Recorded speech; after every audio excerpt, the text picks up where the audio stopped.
Olá e sejam bem-vindos a mais um episódio do podcast On Revista Fevale. Eu sou Ramon Ferreira, acadêmico de jornalismo da Universidade Fevale, e dessa vez, no Novo Hamburgo Fevale Summit 2025, quem está comigo é o CEO do Grupo Sinos, Fernando Guzmão. Seja muito bem-vindo ao nosso podcast. Muito obrigado por vir até a Fevale. Obrigado, Rodrigo e equipe. Satisfação estar com vocês hoje aqui, nesse momento tão importante, para a região que é Fevale Summit.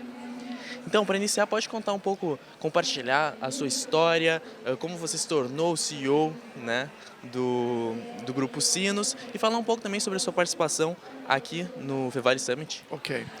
Bom, o Grupo Sinos é uma empresa familiar, eu sou hoje a segunda geração, então eu iniciei meu trabalho lá nos anos 80, de uma forma muito humilde, muito modesta, e iniciei trabalhando com fotografia, revelando foto. Depois fui para a área comercial, na parte também no setor de assinantes trabalhei, e depois na parte de tecnologia e informação, que na época se chamava informática. E naquele momento ali a gente começou a fazer várias pesquisas e viagens a feiras e a outros grupos de comunicação, no sentido de buscar novas ferramentas para melhorar o processo de produção do jornal naquela época, nem se sonhava com o digital. Então, estamos falando dos anos 80, a gente vem evoluindo. Eu fui subindo na empresa de posto, assumindo várias áreas de liderança, até chegar agora ao posto de CEO da empresa. E agora falando sobre o evento, antes você estava palestrando sobre o futuro da comunicação. Curiosidade, estava conversando com o professor Alisson Coelho, eu faço jornalismo e ele é o nosso professor coordenador, então é bem divertido ver essa comunicação entre pessoas que já têm muita experiência e como essas pessoas realmente participam, no caso do senhor, vindo até a universidade. Como foi o processo de convite e também organização sua parte da universidade para participar desse evento? Bom, eu recebi um convite através do pessoal do Sicredi para fazer parte daquele espaço. Fiquei muito feliz, muito honrado.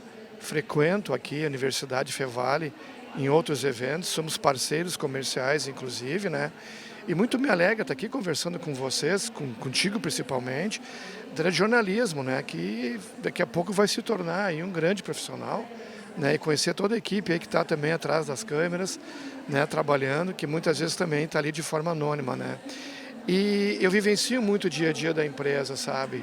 Então eu acompanho muitas vezes, não diretamente num programa de rádio, não diretamente na produção do vídeo, mas muitas vezes eu estou por trás, também fazendo um olho crítico como dono e também como espectador. Me coloco também na posição de espectador. Será que esse vídeo está bem, não está bem? Esse conteúdo está adequado? O que a gente pode agora explorar mais em determinado momento? Que tipo de ação que a gente vai fazer, que pode envolver a comunidade? A gente trabalha muito forte com questões da comunidade, questão de trânsito, de segurança, de mobilidade, Enfim, e é bom escutar a comunidade. O Grupo Sinos, o Jornal NH, no caso, com sede em Novo Hamburgo, a gente recebe diariamente muitas pessoas, que, por incrível que pareça, vão até lá levar suas demandas, apesar de ter telefone, WhatsApp, e tudo mais, mas vão lá, muitas vezes, levar o seu pleito, a sua pauta, porque eles querem ser escutados. E muitas vezes essa questão não ecoa da maneira como eles gostariam. O senhor comentou sobre essa vinda dessas pessoas com pautas, com interesses, vindo fisicamente até o local. E eu acho que na sua palestra você comenta um pouco sobre isso, pensando sobre o futuro da comunicação. Sobre o que é a palestra, sobre quais pautas você gostaria de se centrar mais, falar um pouco sobre inteligência artificial também, Sim, bom, eu comentava com o professor Alisson que o tema é muito amplo, o futuro da comunicação, E dizia que lá nos anos 50, quando a empresa iniciou, o futuro era 20 anos, Já nos anos 70, o futuro era 10 anos. E hoje o futuro praticamente é dias, é semanas, Quem sabe até mês.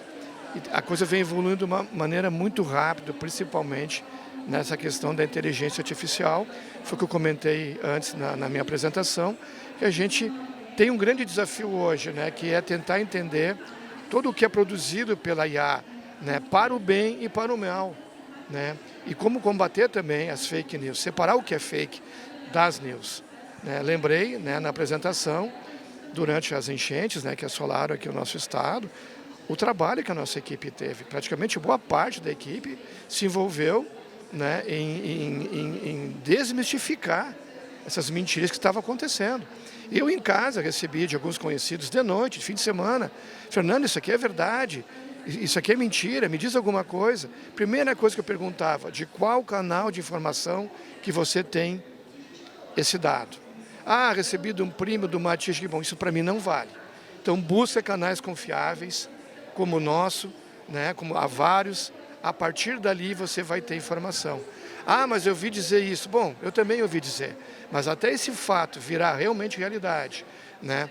E naquele momento, e como em qualquer momento também, a imprensa, ela tem algumas informações privilegiadas. Só que questão também de segurança, né, junto às forças policiais, junto também às administrações públicas, por uma questão, né, a gente acaba até negociando, segurando um pouco essa informação, para não dar de uma maneira equivocada. Um exemplo, né, muitas vezes acontece um acidente, né, e a gente diz: olha, aconteceu um acidente, parari, papapá, né, um homem, né, infelizmente perdeu a vida, aquela coisa toda. E na rede o pessoal já vê: mas quem é? Ah, no outro blog já é o fulano. Vocês não vão dizer. A gente tem um critério, tá, e respeita muito isso, que é: a força policial, ela tem que comunicar à família da vítima. Uma vez que a família da vítima soube dessa informação, aí está liberada para a imprensa. Então a gente acaba publicando. E não ouvindo ali de alguém naquele dia: ah, esse aqui é o fulano, fulano. E muitas vezes o familiar vai saber de forma totalmente equivocada por um canal assim, né, de forma questionável. Então, esse é só um exemplo que a gente tem muito cuidado com as informações, né, sabendo separar muito, apurar os fatos, porque hoje a gente tem que ter, né, sempre a questão da credibilidade, né, a questão de saber ouvir os dois lados, isso é muito importante. Credibilidade é a palavra mestra para qualquer meio de comunicação. Correto. Né? Já fazem décadas que o Grupo Sinos vem ganhando essa credibilidade. E qual foi o processo de atualização, principalmente por meio digital, para conseguir ainda manter essa credibilidade? Tu falou muito sobre as fake news. Como foi esse processo de atualização? Bom, esse processo de atualização ele passa, evidentemente, que por treinamentos, né, por palestras, participar também de encontro com outras empresas, né, e estar muito atento ao que acontece, principalmente fora do nosso país, né, na Europa principalmente, nos Estados Unidos também. Comentava antes aqui, né, que os Estados Unidos, querendo, de certa maneira, assegurar, né, a manutenção das Big Techs, né, frente ao mercado europeu, está enfrentando resistências. Porque o mercado europeu criou 2 atos que protegem o mercado e a informação, né? E isso foi criado para proteger justamente, né, a boa informação, né, a liberdade de expressão. E não simplesmente vir, né, uma Big Tech e colocar, né, como ela entende que deve ser liberadas as coisas. Isso é um ponto muito, muito questionável, requer uma atenção, né? Então não é aqui que a gente vai discutir sobre isso, mas é algo que está vindo cada vez mais, a gente tem que estar muito atento a isso, né? De como a gente vai também assegurar a boa informação. E a empresa, te respondendo, né, ela foi entendendo isso, né? Então, como disse, através dessas mentorias, dessas palestras, desses cursos, né? E ela vai também mudando de cultura, porque isso é algo novo, isso não tinha, né, de certa maneira, 15, 20 anos atrás, né? Então a gente vem cada vez mais se atualizando. E certamente vai vir mais coisas. O Brasil cada vez mais agora, através das associações, da NJ, da ANER, por exemplo, né, estão buscando entendimento e até um alinhamento com outros organismos internacionais para ter como base, né, uma regra mais clara para todos os lados. E agora, voltando um pouquinho para uma pauta que foi talvez a principal da tua palestra, pensando nas inteligências artificiais e o uso delas para criação de conteúdo, para revisões, às vezes até para distinguir uma coisa que é fake, uma coisa que é de verdade, Sim. né? Como que funciona esse uso? E pensando assim, para mim, como acadêmico de jornalismo, como que eu posso utilizar a inteligência artificial de uma forma correta? Uhum. Bom, a gente sabe que há inúmeras ferramentas hoje, e aí tu tem vários tipos de ferramenta, só para texto, só para vídeo, só para análise de dados, né? Para trabalhar com imagem, com edição de imagem, né? Para montar apresentações. Então, cada vez mais surgem ferramentas que, ao mesmo tempo, elas vão se complementando. E vai caber a cada um de nós, por exemplo, escolher aquelas que vão, né, nos auxiliar no dia a dia. Lá na empresa, por exemplo, a gente utiliza uma solução que monitora a nossa audiência em tempo real e por trás tem uma inteligência artificial, né, que vai nos dando algumas predições do que pode acontecer, né? Mas a empresa não utiliza hoje a inteligência para produzir texto. Ela utiliza hoje a inteligência para fazer pesquisa, né, para consultar alguma informação, mesmo assim sempre checando a validade daquela informação, né? Então ela ainda hoje está aprendendo, mas ela está aprendendo de uma forma rápida, né? Se a gente olhar para o ano passado, para esse ano, ela vem crescendo muito. E nós temos aí, né, no mínimo 3 ou 4 grandes players aí de inteligência artificial, né? Tem chinês, né? Tem americano, por exemplo, tem europeu. E isso a gente vai ter que começar a escolher, né? Então hoje, voltando lá no caso do Grupo Sinos, também para apresentação, para uma edição de imagem, também a gente acaba trabalhando. E de forma assim embrionária, a gente faz testes, né? Um pequeno laboratório com algumas aplicações. Como é que seria esse tipo de ferramenta em tal condição, por exemplo, né? Isso também a gente acaba aprendendo no dia a dia. Isso se encaixa na minha próxima pergunta, pensando nos próximos passos da produção de conteúdo, da utilização da inteligência artificial. Para você, quais seriam os próximos caminhos a serem trilhados com o uso dessas novas tecnologias dentro do Grupo Sinos? Bom, dentro do Grupo Sinos, eu acho que a gente vai continuar assim tendo um apoio, né, na parte de texto, na parte de imagens, na parte de cruzamento de dados e informações, né, através agora de tabelas. Você coloca uma tabela, né, um Excel ou um PDF que seja, né, e pede para ela processar. E aí está muito importante, né, a pessoa que vai fazer o prompt desse comando todo. Porque pode fazer um prompt básico que vai te entregar uma resposta básica, e tu pode fazer um prompt com mais profundidade, aonde ele vai te trazer mais informações detalhadas. E ele também está aprendendo contigo e acaba te entendendo e acaba perguntando para ti: tu quer que eu faça isso? Tu quer que eu faça aquilo? Né? Então ele acaba se oferecendo para fazer mais coisas que às vezes pode ser que tu nem tenha te dado conta, né? Mas a gente vai sim, não tem, isso é um caminho sem volta, né? Utilizar a inteligência artificial. Então o que eu falava aqui, né? Cada vez mais o futuro da comunicação vai passar pela transparência, né, das pessoas, das empresas, né, da área institucional, da área política, né? Ou seja, ninguém mais vai se esconder através de um avatar, de um logo, de alguma coisa assim, né? Tem a questão, né, de combater essas deepfake, né, as fake news, que a gente vai continuar fazendo isso, né, para o futuro. Isso também é um caminho sem volta. Isso a gente vê em várias empresas, não é só no nosso caso, foi comentado aqui também pelos outros colegas, né? E trabalhar muito também essa questão dos dados, entender o movimento que o nosso leitor, que o nosso assinante faz em relação às nossas notícias, aos nossos conteúdos. Que tipo de conteúdo ele está buscando mais? Qual é o horário que ele está acessando mais? Qual é o perfil desse público? Ele é jovem? Ele é mais sênior? Né? Qual é a classe social dele, por exemplo? É uma pessoa que está mais na região metropolitana, uma pessoa que está na nossa região do Vale dos Sinos, né? Eu tenho um caso curioso na empresa. Nós temos a revista Like, por exemplo. A revista Like impressa, ela está restrita a uma região geográfica, desde Gramado, Novo Hamburgo, Canoas, Porto Alegre. Indo para o digital, ela é uma revista nacional. A minha maior audiência hoje da Like está em São Paulo, no Rio de Janeiro. E não aqui em Novo Hamburgo, e não aqui no estado. Isso é algo curioso que a internet, que a ferramenta de audiência, acaba trazendo para você. E aí vai ter profissionais como você que vão ter que saber escrever, né, como se diz, para o algoritmo, né, a questão de taguear bem, né, esse conteúdo, né, fazer um bom trabalho para o SEO encontrar isso depois, nos mecanismos de busca, né, e, enfim, utilizar da melhor maneira possível a IA para o bem.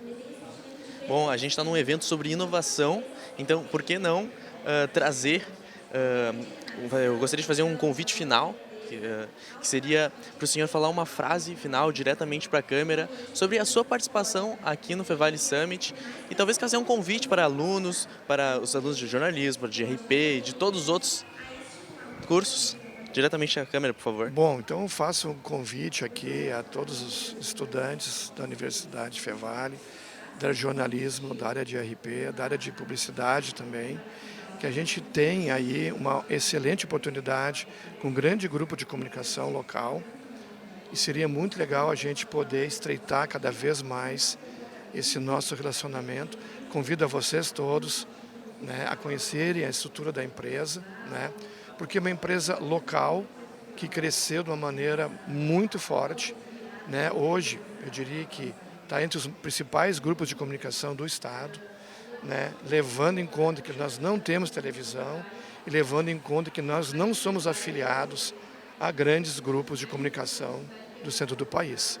Então fica aqui o meu convite e gostaria de ver eles, vocês, enfim, todos, na nossa empresa, mesmo que visitando. Também estou convidado? Com certeza, todos vocês. Muito obrigado. Muito obrigado. Agradeço a participação aqui no Podcast Show. Muito obrigado a vocês. Bom, neste bloco, conversamos com o CEO do Grupo Sinos, Fernando Guzmão. Continue nos acompanhando aqui no YouTube, no Spotify e no Instagram para os próximos vídeos sobre o evento Fevale Summit. Muito obrigado. Olá, meu nome é Letícia Flecha, sou acadêmica de jornalismo da Universidade Fevale. Neste bloco do Podcast On, especial Novo Hamburgo Fevale Summit, estou aqui com o prefeito de Campo Bom para falar um pouco sobre inovação e futuro da cidade.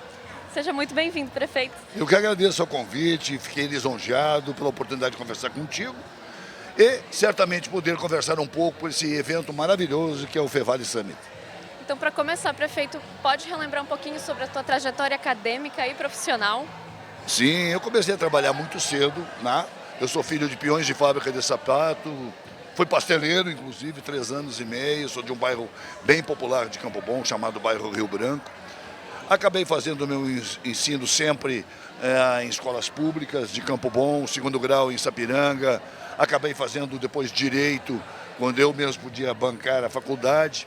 E depois acabei fazendo gestão pública também numa outra universidade. A verdade, já há um bocado de tempo eu faço política, desde muito jovem, desde o período duro da ditadura militar. Eu era um jovem um pouco irrequieto, né? Aí nós formamos Grêmio Estudantil no ginasial, depois no 2º grau em Sapiranga. E na época não era permitido a organização da gurizada, muito menos suas manifestações. Isso desembocou a minha entrada em 74 no MDB Jovem. E aí em 76, já a primeira vez que eu fui votar, acabei me elegendo vereador. E de lá até aqui, são muitos mandatos. Sou um pequeno empresário já há um bocado de tempo. Comecei a trabalhar com 13 anos, com carteira registrada na Gráfica Caeté. Depois fui representante comercial da Artecola, representante comercial da Macouros, em paralelo era vereador. E aí depois tive uma representada e alguns negócios privados, mas sempre com um mandato em paralelo. Acabei sendo prefeito a primeira vez em 88, daí o meu vice assumiu a prefeitura e naquele período depois eu fui deputado estadual 2 mandatos. Voltei a ser prefeito em 2000 de novo até 2008, daí voltei a ser deputado estadual, daí deputado federal, secretário da Fazenda do Rio Grande do Sul no governo Sartori, fui quase 2 anos secretário da Agricultura do governo Eduardo Leite e Gabriel Souza, e depois de apelos da família, volta para casa, acabei concorrendo de novo a prefeito em Campo Bom. Nos elegemos e estamos cumprindo o 4º mandato de prefeito na cidade. E em paralelo sempre tive pequenos negócios, enfim, né? E a minha família, a minha mulher cuida, eu também cuido dessas coisas todas. mas eu gosto muito de política, de coisa pública, de debates, enfim, e acho que nós precisamos que os jovens adentrem um pouco mais, não demonizem tanto essa coisa chamada política, coisa pública, para que a gente possa ter maior volume de qualificação nessa área. Com certeza. E, prefeito, qual é a importância de estar aqui no Novo Hamburgo Fevale Summit e de trazer esse debate sobre inovação e futuro da cidade, né, para dentro da universidade? Mas esse é o lugar mais adequado para fazer esse tambor de ressonância, né? Fevale Summit vai possibilitar com que as pessoas saem daqui, um universo delas, absolutamente entusiasmadas, exortadas a começar a praticizar mais, aceitar mais, criar novas formas de relacionar-se e propiciar que a tecnologia e a inovação seja uma constante, né, no seu cotidiano de vida, né? Por outro lado, eu sou muito feliz porque existe um núcleo da Fevale lá em Campo Bom, não é verdade? Que foi para lá quando eu era prefeito, quer dizer, tem um parque tecnológico, tem empresas de tecnologia, startups também. E Campo Bom começou algumas empresas de tecnologias quando eu era prefeito, por exemplo, a GetNet, né, que hoje é do Santander, está lá em Campo Bom, a Ticket e outras empresas na área da tecnologia.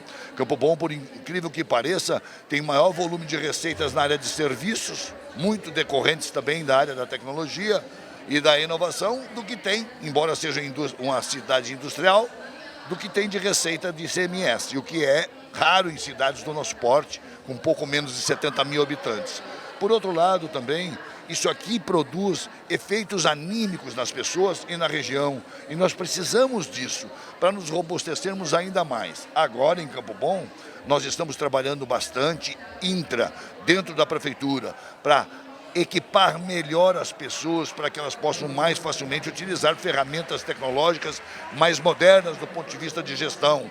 Afastar por completo a ideia de fazer gestão pública por conta do achismo. Nós precisamos de dados, de números precisos, de evidências, para em cima disso tomarmos as nossas decisões administrativas. Isso faz com que os resultados sejam melhores e, naturalmente, o recurso a ser despendido também menor. Então, parabéns à Fevale, acho que é um grande de um evento e certamente Campo Bom não poderia deixar de estar participando, ainda mais aí como um dos partícipes de um dos painéis nesse Fevale Summit. E de que forma o investimento em inovação, mais voltado ao atendimento público e também da gestão, os serviços públicos, melhoram a qualidade de vida dos cidadãos? Qual que é a importância de trabalhar também a gestão? Olha, eu te diria o seguinte, nós, em Campo Bom, agora que eu voltei para a prefeitura, nós ainda estávamos com um desktop. Agora que nós estamos indo para as nuvens, não é verdade? E certamente depois desse evento nós vamos ainda mais para as nuvens, no sentido de investir fortemente nessa questão da tecnologia e da inovação no âmbito da administração pública.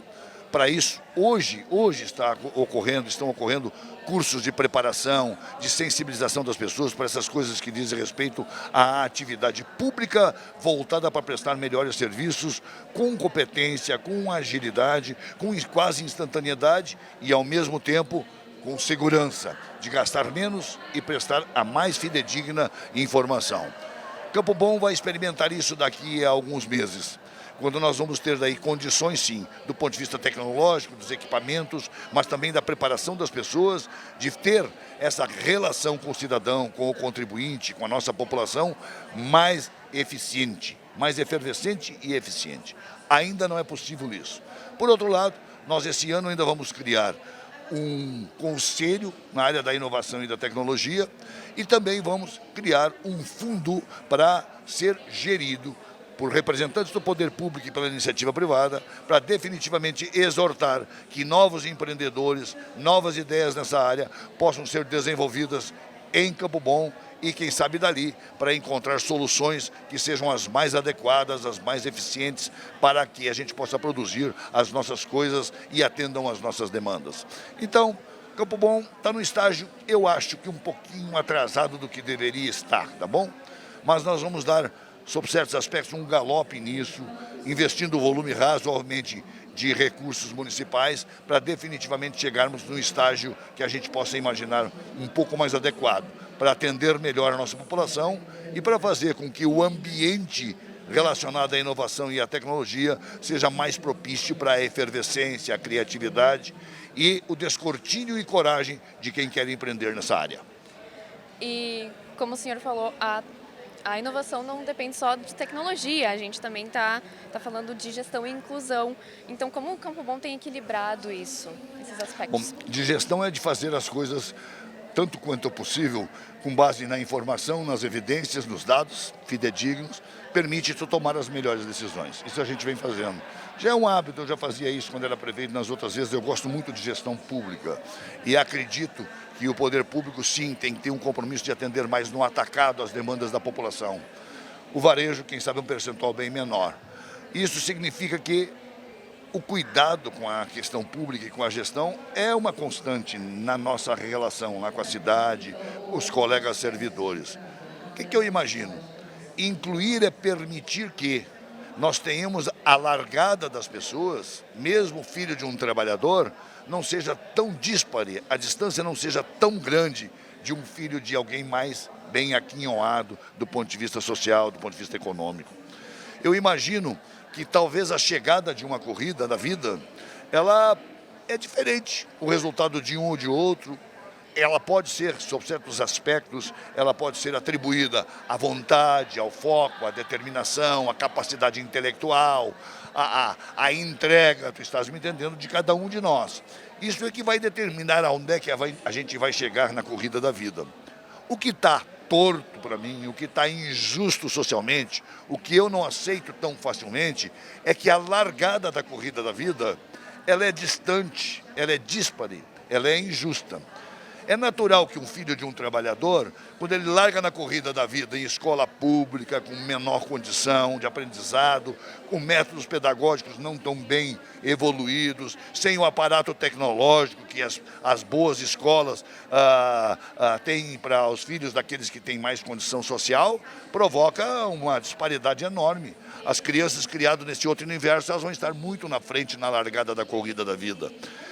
Até porque muitas vezes falta o próprio alimento, as condições adequadas de habitação, enquanto o outro eventualmente tem biblioteca em casa, tem computador, tem acesso a todas as informações, faz viagem para diversos lugares, faz cursos, etc.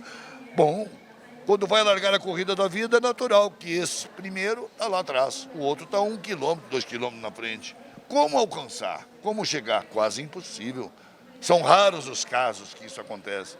Então, eu acho que a tarefa principal, a inspiração principal é aplaudir aqueles que têm consciência social, ter responsabilidade com isso, exortar para que os empreendedores continuem a empreender, mas que também se tenha uma sensibilização de que é necessário dar maior volume de acessibilidade, de oportunidades, melhorando o ensino, especialmente na educação infantil, criando mecanismos de acolhimento, ter a empatia como algo absolutamente necessário para que a largada da corrida da vida, para o Joãozinho, filho do trabalhador, não seja tão distante quanto do filho daquele que eventualmente tem tantas condições sociais mais privilegiado. Tá bom? E olhando para o futuro, qual é a tua visão para o futuro para Campo Bom e quais são os passos que vocês estão dando para chegar lá? Tem algum projeto também com parcerias com universidades, como a Fevale, por exemplo? Olha, a Fevale foi para Campo Bom quando eu era prefeito, na verdade. Hoje ela tem uma instalação ótima, tem faculdades lá, inclusive na área da veterinária, né? Tem algumas empresas de startup em Campo Bom, que estão lá assentadas dentro do núcleo da Fevale, né, no campus da universidade lá. O que a gente imagina? Eu acho que Campo Bom vai continuar a ser, no concerto das cidades do Rio Grande do Brasil, uma cidade um bocado diferente. Você conhece Campo Bom? Sim. Conhece. Campo Bom tem problemas com todas as cidades, confesso para vocês. Hoje mais do que tinha ontem, tá bem? Mas eu vou ser franco contigo. Campo Bom quer me parecer, e acho que é, para além de ser mais uma vez prefeito, para além de ser campobonense e apaixonado por aquela cidadezinha, eu acho que Campo Bom é uma cidade um pouco diferenciada no contexto da maioria das cidades da região e do estado. Nós temos equipamentos urbanos, instalações, nós temos mobiliário urbano, programas sociais, programas dos mais variados, atrações, espaços públicos da melhor qualidade, ciclovia e etc, parques, enfim. É uma cidade um pouco diferenciada, considerando um país de terceiro mundo como o Brasil, né? E a nossa região. O que a gente quer? Não perder isso e acrescentar ainda mais uma cidade que seja cada vez mais proativa, uma cidade que possa ser cada vez mais acolhedora para aqueles que moram lá e para aqueles que visitam ou venham a trabalhar na nossa cidade. Nós fizemos o SEI, não sei se tu conhece o SEI, todo aquele complexo educacional, o teatro, 2 cinemas, a biblioteca, a escola de arte, a piscina coberta aquecida, o ginásio, a escola do SEI, enfim, toda aquela infraestrutura com recursos públicos municipais, da última vez que fui prefeito. Então a gente está pensando também em investir fortemente em algumas áreas que dizem respeito à área da educação. E aí eu acredito que a gente vai continuar a permitir que a gente de Campo Bom, mesmo que muitas vezes não reconheça, mesmo que às vezes sejam ranzinzas, mesmo que às vezes não tenha uma compreensão mais apurada, que eu venho provocando bastante publicamente, do conceito de cidadania, da responsabilidade que verdadeiramente o cidadão deve ter na vida em sociedade, que não é só o poder público. Aquela história de dizer, isso é da prefeitura, sim, mas que raios é essa prefeitura? Então, se alguém pegar uma parte da prefeitura e botar debaixo do braço e levar embora, não reclama, porque isso é da prefeitura. A prefeitura é minha, tanto quanto tua, de cada uma das pessoas que moram na cidade, percebe? Então essas consciências básicas de cidadania, de responsabilidade, de cuidado, de zelo com a cidade, são absolutamente necessárias, tá bem? E eu espero que a gente possa elevar o patamar de compreensão de cidadania na cidade, fazer uma multiplicidade de obras que mude a cidade de Campo Bom cada vez mais para melhor e consiga manter os programas, as atividades, as festividades, a cultura e a educação num patamar que seja igualmente bom, considerando um país terceiro-mundista como o Brasil. Deus queira e a população também nos ajude para que a gente chegue lá. E agora, para finalizar o nosso bate-papo, diretamente para a câmera, pode dar um recado agora no Novo Hamburgo Fevali Summit? Ei, Fevali, ei, reitoria, ei, ASPEUR, corpo docente, corpo discente e profissionais trabalhadores aqui da Fevali. Vocês para nós são a inspiração. Eu espero que o ano de 2025, o ano letivo de 2025, possa ser uma inflexão na história da Fevali. Voltar a ampliar o número de estudantes para um ensino de qualidade que a Fevali sempre primou por ter. Por outro lado, eu espero também que a importância da Fevali fique ainda mais lastreada no universo e no contexto das cidades da nossa região, como Campo Bom em particular, e que a gente possa ter inúmeras parcerias, porque aqui ferve, aqui com certeza tem calor, no sentido de que as coisas boas possam ser exercitadas, planejadas, para que possam ser compartilhadas com as nossas municipalidades, melhorando a vida das pessoas, melhorando a nossa cidade. O Fevali Summit é um exemplo disso, de compromisso da nossa Universidade Fevali, da ASPEUR, com a modernidade, a tecnologia e a inovação, com seus alunos, seus professores e seus colaboradores, mas é, ante de tudo, um compromisso com a contemporaneidade e os homens e mulheres de Novo Hamburgo, do Rio Grande e do Brasil. Prefeito, eu agradeço muito a tua participação aqui no Podcast On. Muito obrigada. Quem agradece sou eu que agradeço a oportunidade. E perdoe se falei tanto assim, tá bom? Não tem problema. Então, neste bloco do Podcast On Revista Fevali, conversamos com o prefeito de Campo Bom, Giovanni Feltz. O Podcast On é uma produção dos acadêmicos de jornalismo da Universidade Fevali. Apontando a câmera do seu celular para o QR Code que está aparecendo aqui na tela, vocês terão acesso ao nosso Instagram, @podcaston Revista Fevali, ao YouTube e Spotify. A produção é das minhas colegas Laura Stum, Liz Cardoso, do meu colega Ramon Ferreira e eu, Letícia Flesch. A técnica é de Carlos Pereira e Rinaldo Silveira, com orientação do professor Marcos Santuário. Muito obrigada e até a próxima!